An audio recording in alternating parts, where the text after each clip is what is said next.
Good morning, children. This is the class for upcoming ninth. So, as you know, already we have started online classes. This is a part and parcel of our life due to these corona holidays. And I hope you are staying home and you are listening the classes. And here today we are going to discuss about a biology topic, cell, its structure and function. Cell, its structure and function. You know, children, in 8th class also you have learned that cell is the basic unit of life. Means without cells there is no formation of organism, there is no working of the body. So here we can say that a group of cells together form tissues.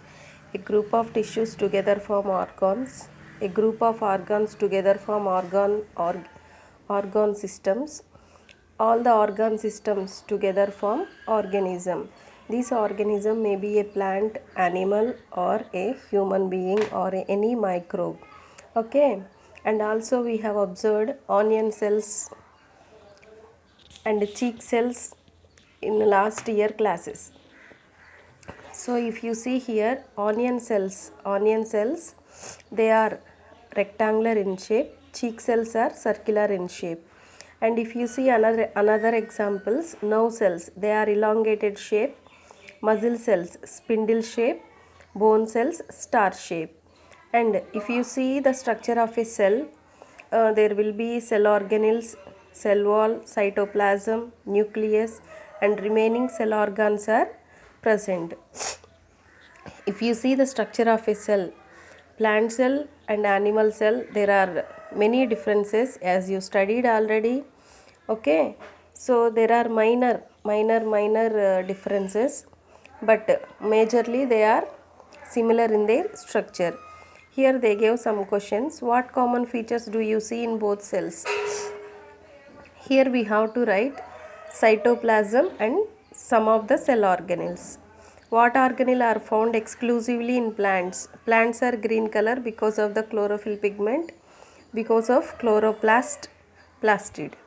So vacuole condition is asking, vacuoles are big in plant cell, very small in animal cell. And next,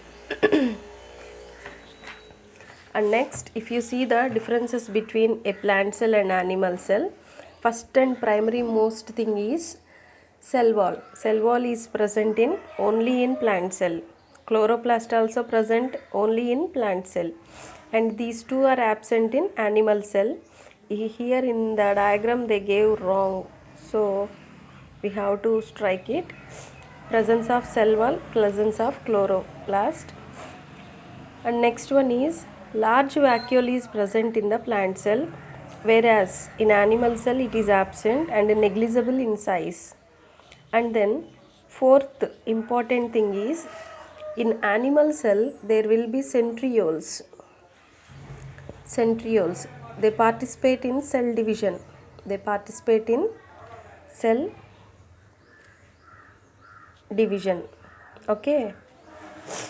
These centrioles are present only in plant cell but absent in only in animal cell but absent in plant cell. Next one is cell membrane. If you want to see the cell membrane or plasma membrane, we have to take a onion peel or we have to take a rio leaf peel and we have to put it on a glass slide and we have to observe it. When you observe, the appearance will be like this. Each content or each box similar to be a cell. Inside the cell there is a nucleus and this is cytoplasm, this is cell membrane. If you see the detailed structure of a cell membrane, we have to keep this same rio leaf peel in a salt solution. Salt solution is, its salinity is more and its concentration is more. So when we keep this rio peel, immediately the cytoplasm will shrunken. So we can observe the shrunken cytoplasm very clearly. And here when we put this rheolith in salt solution, what happens? The water come, the cytoplasm comes out. It is called exosmosis. So the outer covering of the body, any plant cell or animal cell, outer covering of the body is cell membrane or plasma membrane. So it separates the cell from the outer environment. It is made up of proteins and lipids. Lipids means fats. So we can say it is flexible in nature and it is made up of lipoproteins. And here it separates the cytoplasm from the external environment. It is known as plasma membrane, and this membrane plays an important role to maintain the balance inside the cell. Anything that enters and leaving the cell, it happens only through this membrane.